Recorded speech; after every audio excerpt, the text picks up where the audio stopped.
Shohquron bobomiz o'z davrining eng qudratli davlatini barpo etdi. Temur ulug' bobo, so'zi turgan to'liq bobo, u asbob hamlashkar boshi, sevgan elning keksa yoshi, tobor dunyo, tobor hayot, Temur bobom barhayot. Adolat bilan yuksalgan davlat, Amir Temur merosi.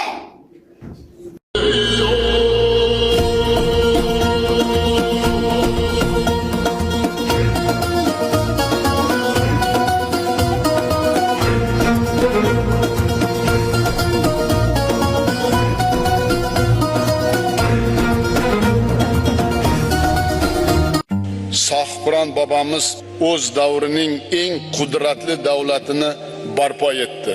Temur ulug' bobo, so'zi turgan to'liq bobo, u asbob hamlashkar boshi, sevgan elning keksa yoshi, tobor dunyo, tobor hayot, Temur bobom barhayot.